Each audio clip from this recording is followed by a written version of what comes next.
안녕하십니까. 정통에듀의 김한기 교수입니다. 자, 2024년도 4회차 정문통신 필답 문제를 풀어보도록 하겠습니다. 자, 이번 4회차 시험에는요, 제가 그동안 1, 2회차 때 광통신에 관련 문제가 전혀 출제가 안 됐었어요. 그래서 이제 우리가 네이버 카페가 있죠. 우리가 정통하였느냐의 네이버 카페가 있어요. 그 카페에서 이제 토론을 할 때 제가 이번에는 광통신 문제가 많이 출제가 될 것이다, 이렇게 예상을 했습니다. 어김없이 광통신에 관련된 문제가 두 문제가 출제가 됐어요. 그 중에 이제 한 문제는 새로운 문제가 출제가 됐습니다. 그 문제가 좀 어려웠죠. 그리고 이제 이번 시험은요, 새롭게 출제된 문제가 한 5문제 정도가 보였어요. 그 문제를 이제 어떻게 풀었느냐가 여러분들 이제 당락을 좌우했으리라 봅니다. 그래서 기출 문제만 푸신 분들은 좀 어려웠을 것 같고요. 기출 문제와 함께 해설을 같이 공부하신 분들은 충분히 합격할 수 있는 점수가 나왔을 것 같습니다. 자, 그러면 1번부터 한번 풀어보도록 하죠. 자, 1번 문제는요, 무선 랜 표준에 대해서 나왔어요. 자, IEEE 802.11에 관련된 표준안이 나왔죠. 저희 교재에 802.11 랜 표준 기술 표가 있었습니다. 그래서 제가 이걸 설명할 때 11A부터 B, 그 다음에 G, 그 다음에 N, 그 다음에 요즘은 이제 이론 시험에는 AC, 그 다음에 AX까지도 시험에 나온다 그랬죠. 그래도 이제 뭐니 해도 여기가 가장 기본이다 그랬어요. 그래서 그 중에서 11N은 이론 시험에도 무지 잘 나오죠. 그래서 이 802.11N은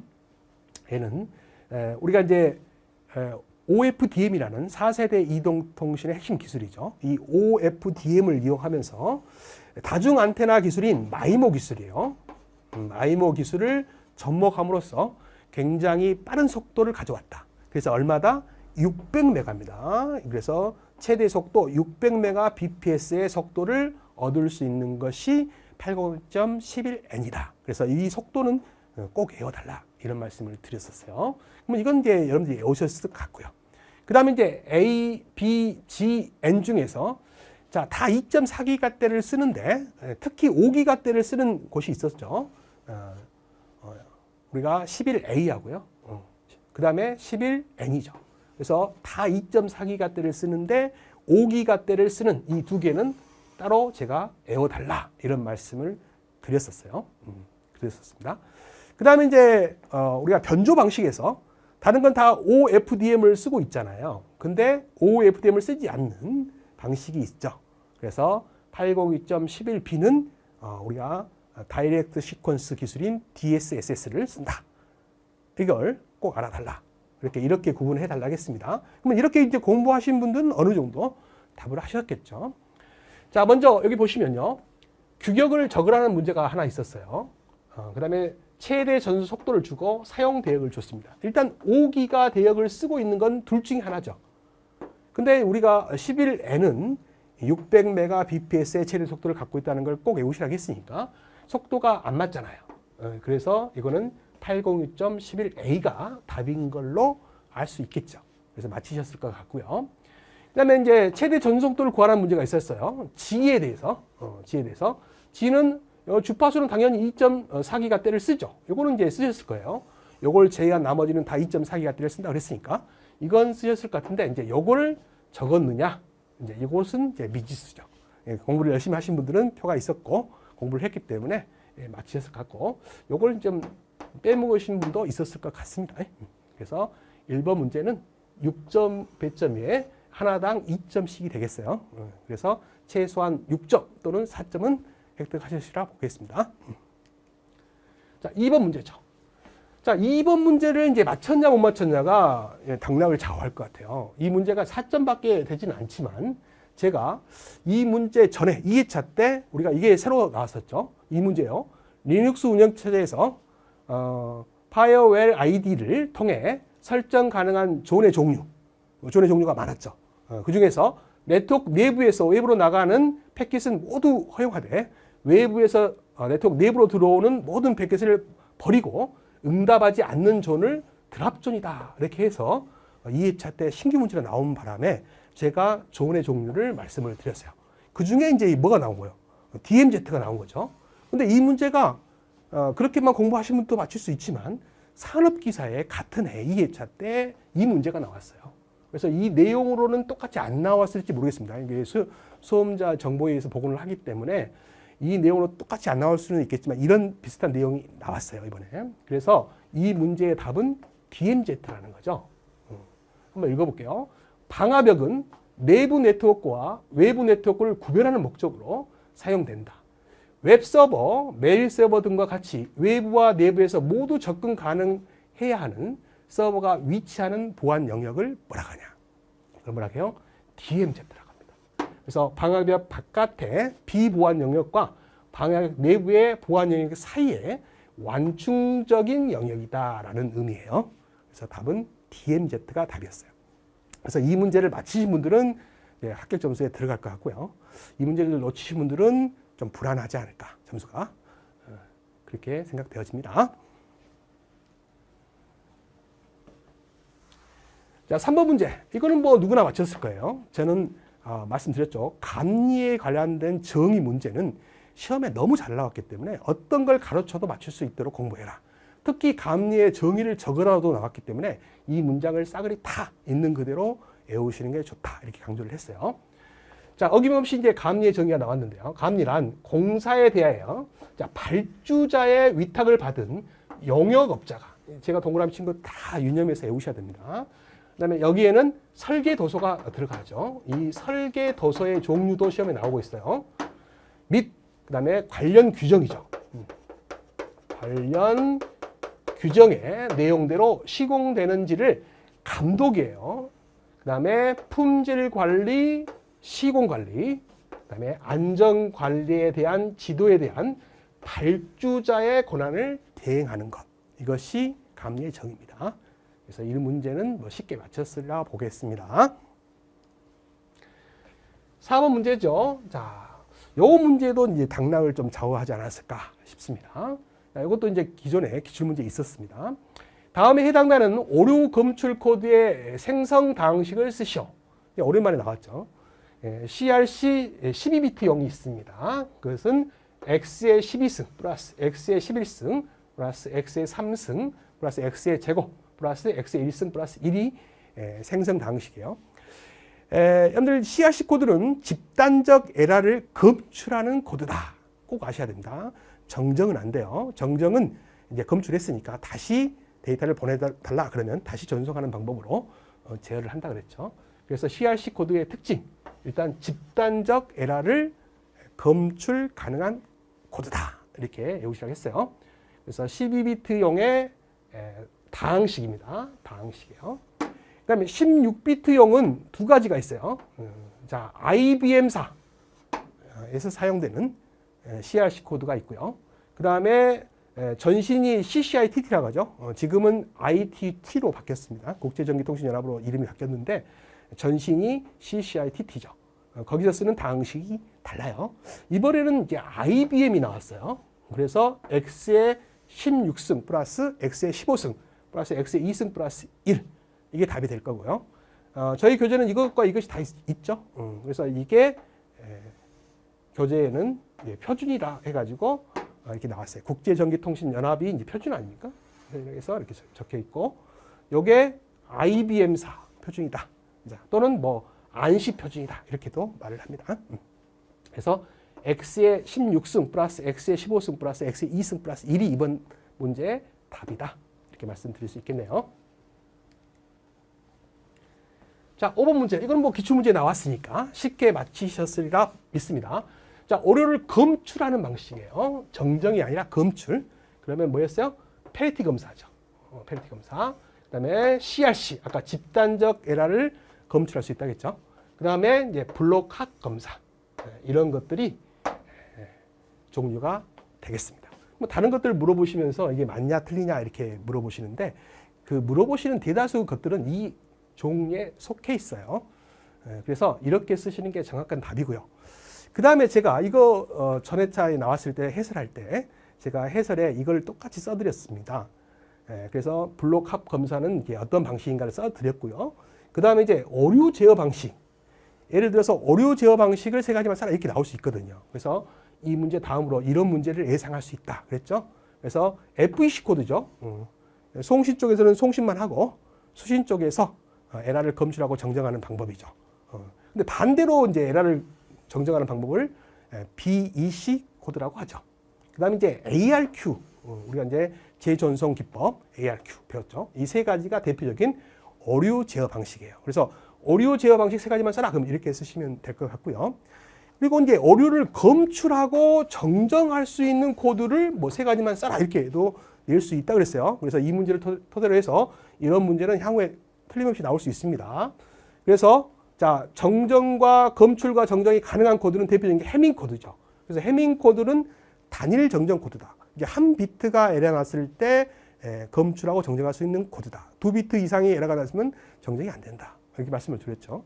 그 다음에 BCH 코드는 세 사람의 이니셜을 딴 코드로서 2비트 이상의 에러가 나도 정정이 가능한 좋은 코드다. 이렇게 말씀을 드렸어요.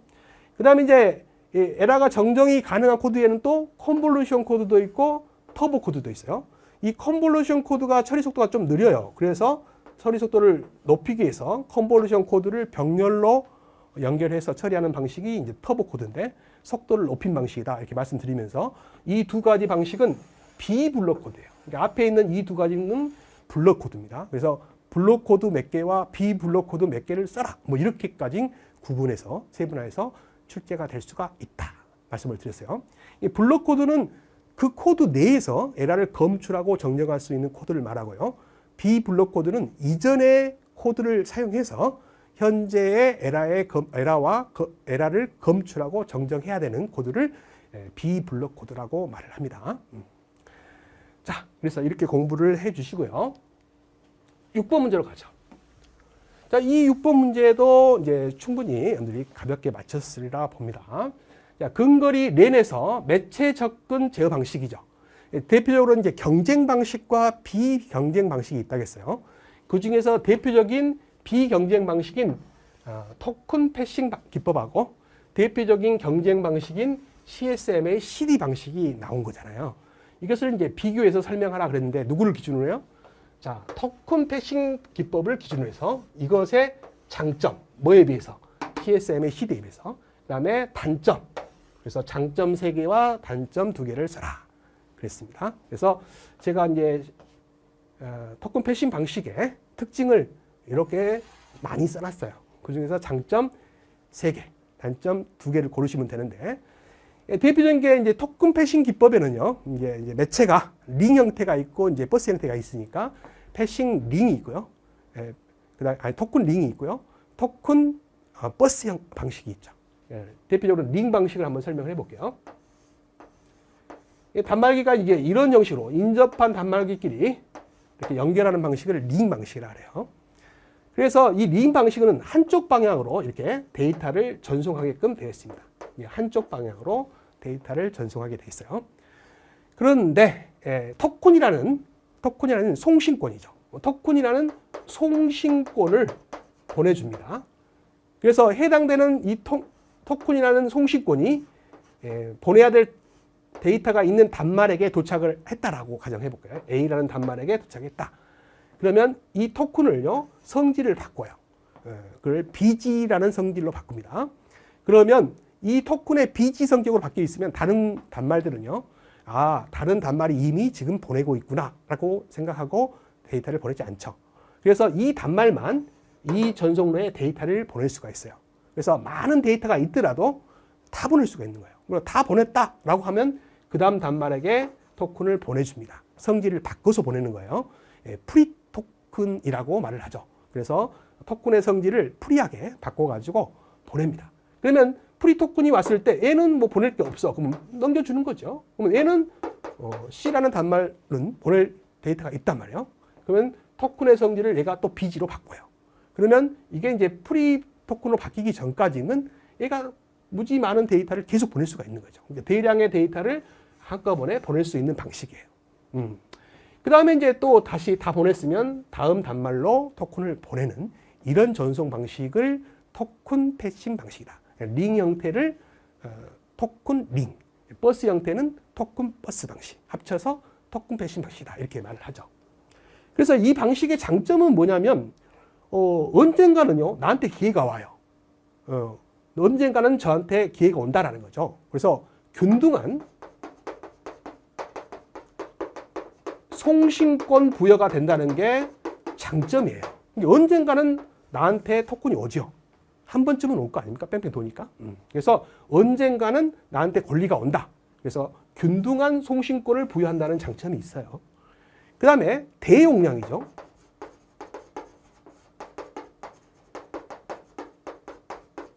많은 데이터를 보낼 때 유리합니다. 왜? 내가 토큰을 받았을 때 나 혼자 보내니까 많은 양을 다 보낼 때까지 다른 단말이 달라고 안 합니다. 요청을 안 해요. 그래서 다 보낼 수가 있어요. 그래서 대용량의 전송을 안전하게 할 수 있다라는 거죠. 그래서 장점이 있다. 그 다음에 이것은 이제 비경쟁 방식이에요. 경쟁을 하는 방식이 아니에요. 그래서 비경쟁 방식이기 때문에 충돌이 일어날 수가 없어요. 그래서 충돌이 발생되지 않는다는 아주 큰 장점이 있죠. 단점도 있어요. 이렇게 이제 좋은 점이 많다 보니까 시스템 구현하기가 좀 복잡합니다. 그래서 시스템이 복잡하다는 단점이 있고요. 그 다음에 이제 로드를 삽입한다든가 로드를 제거할 때 좀 까다로워요. 이 로드를 제거하려면 위 회선 끊고요. 이 회선 끊고요. 다시 연결해 줘야 돼요. 이 노드를 하나 집어넣으려면 이 회선을 끊고 집어넣고 연결하고 연결해 줘야 됩니다. 그래서 조금 이따 이제 살펴보는 CSMA CD 방식에 비해서는 훨씬 까다롭죠. 그래서 이제 노드를 우리가 삽입하고 삭제하기가 좀 어렵다. 확장성이 좀 약한 거죠. 그런 단점이 있습니다. 그래서 이제 여기 단점을 보시면 시스템이 복잡하다. 그 다음에 노드가 증가하게 되면요. 이게 노드가 많아지면 나한테 이제 토큰이 올 때 좀 오래 기다리겠죠. 그래서 토큰을 받는 대기 시간이 길어진다는 것도 단점이에요. 그에 반해서 장점은 비경쟁 방식으로 균등한 송신권을 부여한다. 그 다음에 전송을 원하는 노드 간에 충돌이 발생하지 않는다. 이게 큰 특징이죠. 그 다음에 과부하 시, 대용량 전송 시 안정적이다라는 게 큰 장점입니다. 자, 이 배에서 CSM의 CD는 뭐냐? 대표적인 게 버스형에서 나타나죠.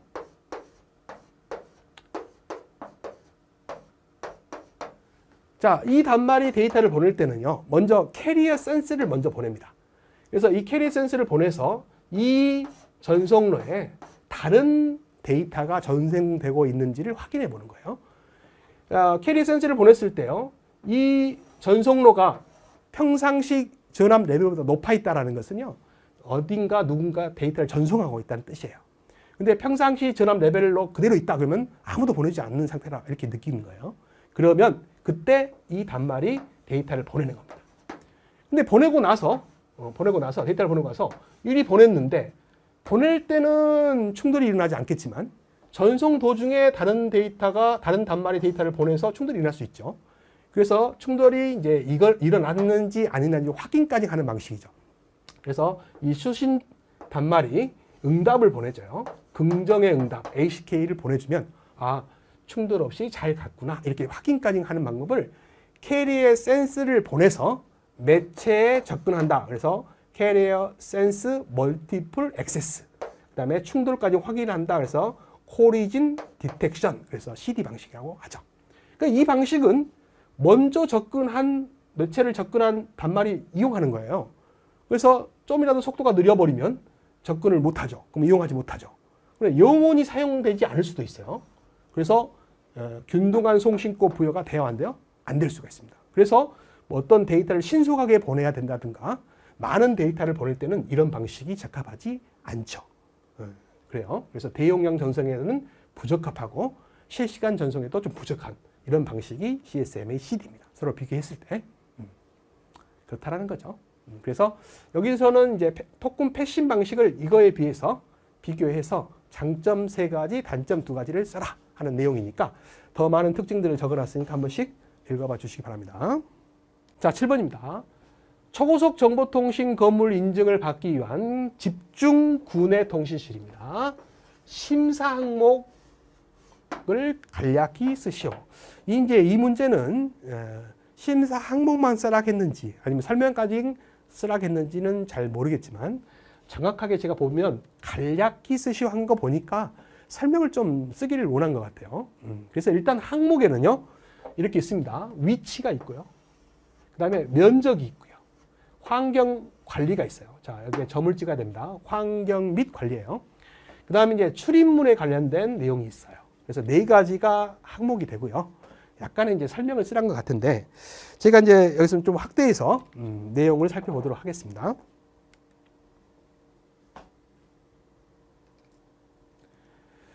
자, 여기가 이제 요게 지금 심사서예요. 심사서입니다. 지금 심사서 안에는 구내통신실에 관련된 항목이 3개밖에 없습니다.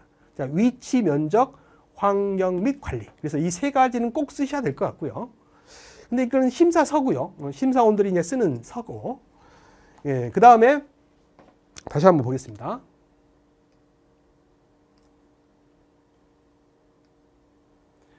예, 심사 항목이라고 나와 있어요.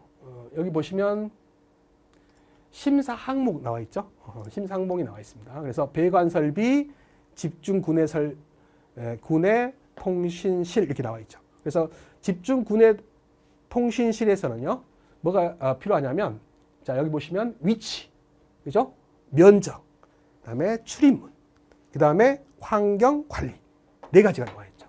그래서 심사서에는 이 출입문이 빠져 있습니다만, 제가 봤을 때는 4개를 다 써주시는 게 더 맞을 것 같아요. 그 다음에 위치는 지상이라고 나와 있죠. 이 지상이라고 나와 있고요.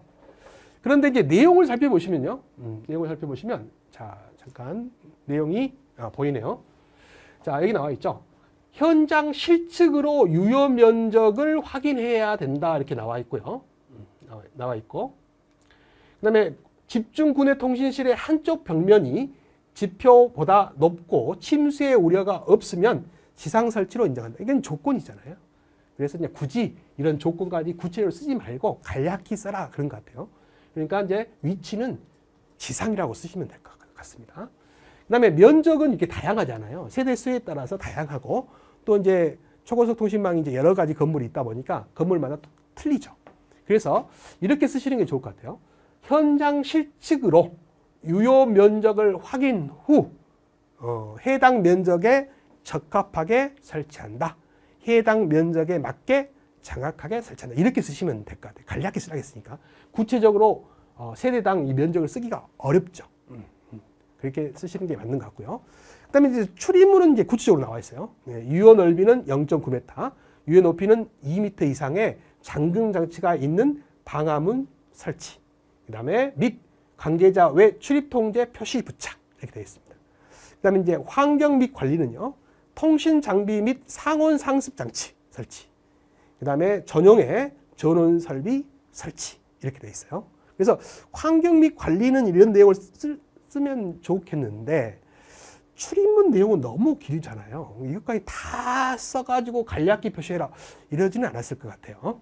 그래서 간단히 몇 가지만 써도 정답 처리가 되지 않을까. 이렇게 생각되어집니다. 자, 그래서 여기에다가 간략한 답을 써놨습니다. 예, 위치는 그냥 지상이라고만 쓰셔도 될 것 같고요. 조건을 안 쓰셔도 될 것 같고, 면적은 현장 실측으로 유효 면적을 확인 후 적정 면적에 맞게 설치한다. 적정 면적에 맞게 설치한다. 이렇게 쓰시는 게 맞을 것 같아요. 그 다음 이제 환경 및 관리는요. 아까 나온 내용이죠. 통신 장비 및 상온, 상습 장치 설치. 그 다음에 전용의 전원 설비 설치. 이렇게 써주시면 될 것 같고요. 출입문은 내용이 너무 많아요. 그 중에서 이제 일부만 쓰셔도 될 것 같고요. 유효 넓이는 0.9m, 유효 높이는 2m 이상의 잠금 장치가 있는 방화문을 설치해야 되고, 그 다음에 관계자 외 출입 통제 표시 부착을 해야 된다. 그래서 이렇게 쓰시면 될 것 같습니다. 자, 이 문제를 맞히신 분은 대단하신 것 같아요. 자, 8번 문제입니다. 자, 이 문제죠. 이제 광통신 쪽에서 나온 문제 중에서 새롭게 나온 문제가 이 문제입니다. OTDR 장비 성능 측정 파라미터 데드존. 데드존의 종류 세 가지를 써라 그랬는데 데드존이라는 것은 이 OTDR로 측정이 불가한 그 지역을 우리가 데드존이라고 하죠. 측정 불가 지역을 말합니다. 자, 종류에는 이제 이니셜 데드존이 있어요. 그 다음에 이벤트 데드존이 있고 어테뉴에이션은 것은 감쇄라는 뜻이죠. 어테뉴에이션 데드존 이렇게 세 가지가 있습니다. 이니셜은 초기라는 뜻이잖아요. 그래서 입력될 때 빛이 입력될 때 입사단에서 반사파가 생기죠. 그때 이제 손실이 일어나요. 그때의 존을 이니셜 데드존 이렇게 말을 하고요. 이벤트라는 것은 어떤 문제가 생긴 걸 말해요. 문제가 생긴 지점에서의 최대 피크점이 있습니다. 그 점에서 어디까지 범위가 있어요. 그까지의 범위에 해당되는 존을 말합니다. 그 다음에 이제 어테뉴에이션 데드존은요, 이벤트가 발생한 지점에서 그 다음에 이제 그 현상이 이제 감쇄가 일어나잖아요. 어떤 문제가 생기잖아요. 문제가 생기면 평상시 레벨보다 더 낮아져요. 감쇄가 일어나서. 그래서 그 감쇄 폭이 또 몇 dB까지 갔을 때의 구간이에요. 그래서 이벤트가 일어난 시점부터 그 감쇄가 몇 dB 정도까지 내려갔을 때 구간. 그 몇 dB를 이제 외운 사람이 몇 명이나 되겠습니까? 그런 종류가 세 가지가 있어요. 그래서 종류만 이제 쓰라 그랬으니까 뭐 종류는 세 가지는 외우시기가 괜찮을 것 같아요. 이니셜 데드존, 그다음 이벤트 데드존, 어테뉴에이션 데드존 이렇게 했습니다. 그래서 제가 이제 급한 관계로 그림은 이렇게 인터넷에서 좀 빌려왔어요. 제가 다시 그려야 되겠습니다만 여러분들 설명을 위해서 먼저 좀 빌려왔습니다. 자, 그래서 이니셜 데드존은 OTDR의 입사단 광 커넥터에서 발생하는 반사광 및 그 반사관에서 발생하는 수신 파형이 꼬리를 남김으로써 측정 불가능하게 되는 입사 거리 범위를 말한다. 한마디로 파가 딱 입사될 때 반사파가 생겨요. 그때 이 반사파에 의해서 감쇄가 이렇게 일어나죠. 이렇게 문제가 생겨요. 그래서 이것을 이니셜 펄스라고 하는데 그때의 구간, 그것을 이니셜 데드존 이렇게 말을 합니다. 그래서 입사단에서 OTDR이 아무것도 측정, 검출을 할 수 없는 구간을 말하고요. 반사광 발생 지점이고 입사단 측정이 불가한 지역입니다. 그 다음에 이 값은 뭐 적을수록 좋죠. 아예 없는 게 좋죠. 그래서 이런 존들은 세 개 다 없는 게 좋습니다. 그래서 이니셜 데드존에 대해서 잠깐 설명을 했어요. 그다음에 이벤트 데드존은 이제 중간에 어떤 문제가 생겨서 이렇게 피크점이 생겼다 이 말이죠. 그래서 이 최대 피크점, 제일 높은 점, 이 점에서 1.5 dB가 낮은 점이 있어요. 그 점을 이렇게 이으면 그 구간이 나올 거 아닙니까? 그 구간에서는 다른 이벤트가 발생하면 검출할 수가 없죠. 다른 어떤 문제가 발생했을 때 이 구간 안에서 그것은 검출할 수가 없어요. 그래서 그런 존을 이벤트 데드존이다 이렇게 말을 합니다. 그래서 이벤트 시작 지점부터 이벤트 피크점에서 1.5 dB가 내려온 낮은 곳이죠. 지점까지의 거리. 요 지점이 피크점에서 1.5 dB가 낮은 점이죠. 그 점을 이었을 때 이 구간을, 이 거리를 이벤트 데드존 이렇게 말합니다. 그래서 이런 이벤트 데드존에서는요, 인접 이벤트 측정이 불가해요. 그러니까 이 존에서 또 다른 이벤트가 발생했을 때 그 이벤트를 알아내기가 어렵죠. 그다음에 이 값도 당연히 작을수록 좋죠. 그다음에 어테뉴에이션 데드존이 있습니다. 감쇄 데드존이 있어요. 이거는 이제 요거 갖고 비슷한데 이런 이벤트가 발생했을 때 이렇게 피크점을 지나쳐서 내려오는데 이게 이벤트가 발생하지 않았다면 이런 기울기를 가졌을 거예요. 이런 기울기를 가졌을 거란 말이에요. 근데 이제 이런 이벤트가 갖고 나면 감쇄가 일어나서 이런 정도로 레벨이 낮아집니다. 감쇄가 일어나는 거죠. 그래서 이 감쇄의 량이 0.5 dB가 되는 이 점까지의 존을 우리가 어테뉴에이션 데드존 이렇게 말을 합니다. 이것도 마찬가지 이 데드존에서는 인접한 이벤트가 발생했을 때 측정이 불가능하고 이 값도 작을수록 좋은 거죠. 그래서 이제 제가 이제 인터넷에서 따왔으니까 출처를 밝혔습니다. 그래서 다시 이제 교재를 만들 때는 다시 그려서 교재를 잘 만들도록 하겠습니다. 자, 9번 문제입니다. 통신선로 시공 시 포설 장력이 무엇인지 간략히 쓰시오 그랬어요. 자, 우리가 이제 선로를 이제 속된 말로 깐다 그러죠. 설치한다 그래요. 포설한다 그러죠. 포설을 설치하는 걸 말하죠. 그때 이제 선을 이제 잡아당기잖아요. 그때를 이제 힘에 의해서 잡아당기는 힘을 인장력이라고 하죠. 장력이라고 합니다. 장력이라고 해요. 근데 너무 세게 잡아당기면 선이 끊어질 수도 있고 선이 늘어날 수도 있잖아요. 그런 문제점이 생깁니다. 그래서 이 선로가 이제 가질 수 있는 허용 가능한 장력이 있죠. 그것을 이제 포설 시 허용 장력이라고 하는데 그 장력 이하로 끌어당겨야 된다 이런 말이에요. 그런데 이제 그런 차원인데 이제 이거는 용어를 설명하라 이런 말이에요. 포설 장력은 뭐냐? 통신 선로를 포설하는 경우에 설치하는 경우에 가해지는 어떤 장력을 말하죠. 그래서 여기까지만 쓰시면 답이 되고요. 저는 이제 좀 보조적으로 써놨습니다. 이런 장력으로 포설 시에 과디한 장력을 가하게 되면 전선이 늘어나거나 절단되는 경우가 발생한다. 그래서 이를 방지하기 위해서는 포설 시 케이블의 허용 장력에 맞게 가하여 포설해야 된다라는 거죠. 그래서 여기서는 이제 포설 장력에 대해서 물어봤으니까 여기까지만 쓰시면 돼요. 통신 선로를 포설하는 경우에 가해지는 장력 이렇게 쓰시면 되겠습니다. 자, 10번 문제입니다. 자, 광케이블의 손실 측정법에 대한 설명으로 알맞은 용어를 쓰시오 그랬네요. 자, 이거는 기출문제에 나왔던 거니까 우리가 기출문제 동영상 잘 찍어놨죠. 그걸 참고로 하시면 될 것 같아요. 무선 신호로 변조된 광펄스를 광케이블에 전파하고 그 진폭의 변화를 측정하는 방법. 이것을 주파수 영역법 이랬고요. 그 다음에 이제 광신호의 일부가 프레넬 반사와 레일리 산란으로 입사 측에 되돌아오는 반사파죠. 현상으로 손실 특정을 평가하는 방법. 이걸 뭐라고 해요? 후방 산란법으로 가장 많이 쓰는 방법이라고 했어요. 자, 이거 두 가지를 이제 답을 하시면 되는 거고, 해설에다가 이제 제가 투과 측정법에 대한 내용도 제가 설명을 드렸었고요. 그 다음에 투과 측정법에는 두 가지 방법이 있다겠죠. 삽입법과 흑백법이 있다. 이런 것도 다 설명을 드렸던 것 같아요. 그래서 기출문제 나왔던 거니까 간단히 넘어가도록 하겠습니다.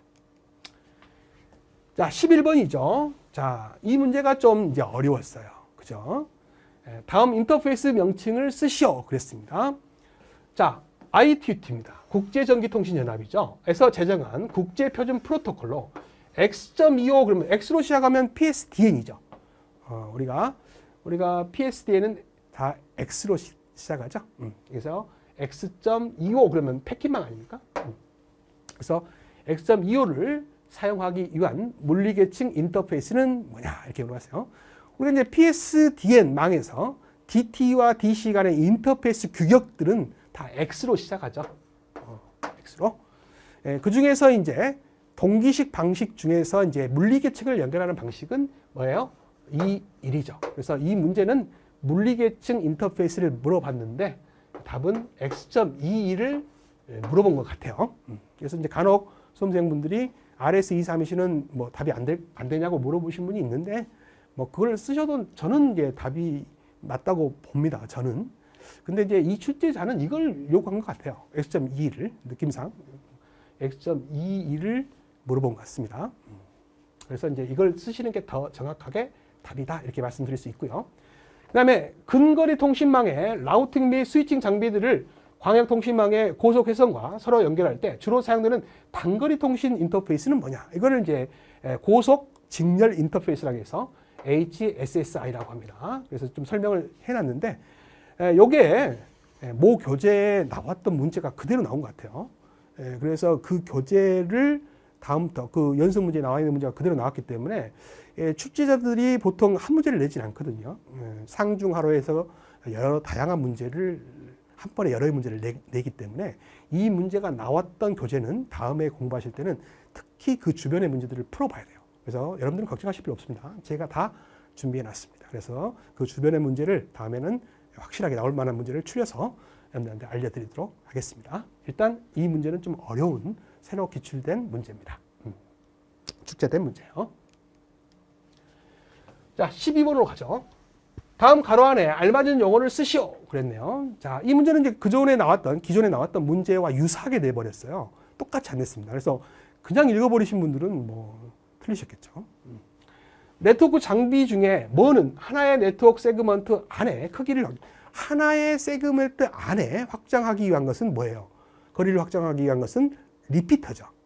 근데 요즘은 리피터 거의 안 써요. 그래서 리피터와 허브가 답이 될 수 있는데 저는 그래서 교재를 허브로 써놨어요. 질문들이 많죠. 리피터는 답이 됩니까? 답이 되죠. 리피터는 답이 되죠. 그 다음에 허브도 답이 됩니다. 그래서 요즘은 리피터를 안 써요. 그래서 이제 최근에 쓰는 거 위주로 장비를 쓰셔야죠. 그래서 이제 허브 쪽으로 답을 적으시는 게 더 정답에 맞다. 물론 뭐 리피터가 틀렸단 말은 아닙니다. 그 다음에 그 다음 문제가 문제예요. 그전에는 이제 그 다음 문제가 스위치 또는 브릿지가 답이었는데 잘 읽어보세요. 자, 크기를 확장 위해 사용되는 장비인 반면에 가로는 네트워크 세그먼트 간의 경로 설정이라고 했잖아요. 경로를 설정한다 그러면 일단 라우터를 생각하셔야 되죠. 근데 조심할 게 있어요. 이거는 하나의 세그먼트입니다. 보세요. 하나의 네트워크예요. 네트워크와 네트워크 간의 경로 설정했다 그러면 정확하게 라우터가 답이 되겠죠. 근데 이거는 뭐야? 하나의 네트워크 세그먼트 안에 크기를 확장 위해 사용되는 장비인 반면에 가로는 네트워크 세그먼트 간에 이게 하나가 유지되고 있잖아요. 하나의 네트워크 안에 세그먼트 간에 경로 설정을 담당한다 그랬기 때문에 저는 답이 레이어 3 스위치가 더 정확한 답이다. 이렇게 볼 수 있어요. 그래서 근닥에서 제가 왔을 때 라우터라고 쓰면 틀립니까? 아닙니다. 그러나 더 정확한 답은 레이어 3 스위치가 답일 것이다. 아시겠죠? 둘 다 답으로 인정해 주실 겁니다. 그러나 더 정확한 답은 레이어 3 스위치다. 이렇게 말씀드릴 수 있어요. 자, 13번 문제로 가죠. 정보통신공사법에 따른 영업자는 공사에 대한 감리를 완료할 땐 공사 완료된 날로부터 며칠? 7일이죠. 일주일입니다. 이내에 감리 결과를 발주자예요. 통보해야 된다. 이때 통보해야 되는 감리 결과 항목 3가지만 써라. 이 항목 5가지를 교재에 적어놨죠. 그래서 착공일 및 완공일인데 이걸 뭐 준공일이라고 또 외우신 분들이 있더라고요. 용어는 정확히 쓰셔야 돼요. 그래서 용어가 좀 다르기 때문에 정확히 쓰셔야 돼요. 그래서 착공일 및 완공일, 그 다음에 공사업자의 성명, 이것도 이제 공사업자라고 정확히 쓰시는 게 좋아요. 그 다음에 정보통신 기술자 배치의 적정성 및 평가 관리입니다. 자, 이거는 평가 결과인데 이걸 뭐 평가랑 않고 뭐 다른 용어를 쓰셨다고 하더라고요. 근데 읽어보니 느낌상 비슷해요. 그래서 뭐 감리 결과, 적정성 감리 결과 뭐 이렇게 쓰셔도 이런 건 맞았다고 하지 않을까요? 근데 이제 법리는 되도록이면 똑같이 쓰시는 게 좋습니다. 그래서 다음에는 틀리지 않으시면 좋겠어요. 그 다음에 시공 상태의 평가 결과, 그 다음에 사용 자재의 규격 및 적합성 평가 결과입니다. 이 중에서 3가지를 쓰시면 될 것 같아요. 14번입니다. 접지 저항을 측정하기 위해 사용되는 측정법 3가지. 이것도 기출문제 나왔던 거니까 뭐 가볍게 쓰셨겠죠. 3점 전위 강화법, 그 다음에 2극 측정법, 그 다음에 클램프 미터법 또는 클램프 원 미터법, 후크 원 측정법 다 답이 되겠습니다.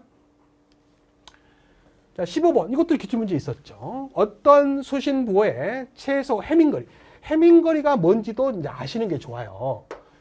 이웃한 부호 간에, 이웃한 부호가 있다 이 말이죠. 부호 간에 같은 비트끼리 비교해서 다른 비트의 개수를 해밍거리라고 하죠. 그래서 그 해밍거리가 5라고 나왔어요. 그 해밍거리를 알게 되면 이 해밍거리를 D라고 하죠. 이 D를 알게 되면 에라 검출 가는 개수도 구할 수 있고요. 에라 정정 가는 개수도 구할 수 있다 했죠. 그래서 검출 가는 개수는 D-1로 구하기 때문에 4다 이렇게 하시면 되고요. 그다음에 정정 가는 개수는 이게 홀수면 1을 뺀다겠어요. 5에서 1을 뺀다겠습니다. 그래서 2로 나누면 되고요. 짝수면 2를 빼라겠어요. 짝수면 2를 빼라겠어요. 그래서 2로 나누면 된다겠죠. 근데 이제 이거는 제가 편리상 편법의 공식이에요. 1을 빼고 2를 빼는 거는 원래 정정 가능 개수 구하는 공식은 따로 있다 있어. 교재에서 제가 설명드렸죠. 따로 있다 있어 원래. 근데 그 따로 있는 공식이 워낙 복잡해요. 그래서 저는 구하라고만 나오니까 편한 편법 공식을 외워서 풀어라. 그래서 홀수면 1을 빼고 짝수면 2를 빼서 2로 나누면 된다. 말씀드렸습니다. 그래서 그렇게 구하시면 되겠어요. 이것도 뭐 공식을 써라는 것은 없었죠. 그렇으니까 답만 쓰시면 맞을 것 같습니다. 자, 16번 문제는 뭐 너무나 자주 나왔던 BER, 비트 LI를 구하는 거 아니겠습니까? 그래서 총 전송된 비트 수가 10만 비트가 주어지고요. 에러 비트 수가 10비트가 주어졌으니까 총 전송된 비트 수분의 에러 비트 수. 그래서 이렇게 구하시면 되는데, 제가 이걸 이제 예전에는 구할 때 답을 할 때요, 주관식으로 나오면 이렇게 지수로 적으라 그랬어요. 왜냐하면 기본적으로 소수점 셋자리 반올림을 해버리기 때문에 이걸 적으면 0.0001 아니에요. 그럼 소수점 셋자리에서 반올림 해버리면 이거 0이잖아요. 그럼 문제예요, 뭐예요? 그래서 제가 이런 것들은 다 지수 형태로 답을 하는 게 맞다 그랬고요. 그런데 이제 이 문제는 단 소수점 이하 모두 기재해라 라는 말이 있었어요. 그 말은 소수점을 나타내라. 그 대신 반올림하지 말아라. 이런 말 아니겠습니까? 그러니까 이렇게 나타내는 것보다는 소수점을 나타내는 게 맞죠. 그랬더니 또 수험생분들이 이렇게 썼는데요, 맞다 가실까요? 그럼 당연히 맞다 가죠. 이런 걸 틀렸다 가실 교수님은 없을 것 같아요. 만약에 이걸 틀렸다 가신 분들은 제가 봤을 때는 문제가 있을 것 같아요. 예. 이건 학생들한테 기회를 주는 시험 아닙니까? 합격해라 라고 하는 시험이지 떨어져라 라고 내는 시험이 아니거든요. 그래서 이런 것들은 다 맞았다고 웬만하면 해 주실 겁니다. 17번으로 가죠. 표준 품셈에 의한 원가 계산 방식에서 아래표에서 기술된 비목 및 산출 금액을 이용하여 다음 물음을 계산하시오 그랬네요. 자, 직접 공사비가 4천만 원, 직접 노무비가 1,500만 원, 직접 공사 경비가 500만 원 이렇게 했고, 공사 재료비는 얼마냐 이렇게 물어봤어요. 단 부가세 10%는 고려하지 않는다 이런 표현을 했는데 뭐 굳이 이런 걸 고려하지 않으셔도 되겠습니다. 그래서 여기에 뭐 자세한 게 안 나왔기 때문에 다 직접 공사비, 뭐 간접 공사비는 안 나왔잖아요. 그러니까 이것들만 갖고 계산하려면 순공사 원가를 계산하시면 될 것 같아요. 그래서 순공사 원가를 계산하시면 된다. 그럼 순공사 원가는 어떻게 계산했어요? 노경제다 이러라 했죠. 경제관념이 없다. 그래서 노경제다 이렇게 오시라고 했어요. 이걸 더하면 순공사 원가가 나와요. 그래서 이 직접 공사비가 4천만 원 아닙니까? 그래서 4천만 원은 자, 노무비, 재료비, 경비를 다 더한 거잖아요. 그래서 노무비가 얼마예요? 1,500만 원. 플러스 직접 공사 경비가 얼마예요? 500만 원. 거기다가 여기서 공사 재료비를 물어봤죠. 그래서 재료비까지 더하면은 4천만 원이 돼야겠죠. 그래서 이게 2천만 원이니까 넘겨서 빼면 답은 2천만 원이 답이 되겠습니다. 자, 이렇게 해서 이제 17문제를 다 풀어봤어요. 이제 뒷부분의 문제들은 다 기출문제 나왔으니까 되게 쉬웠지만 앞에 좀 어려웠던 문제가 한 5가지, 5문제 정도가 있었던 것 같습니다. 그 문제가 여러분들 당락을 좌우하지 않았나 이렇게 생각되어집니다. 자, 고생 많으셨습니다.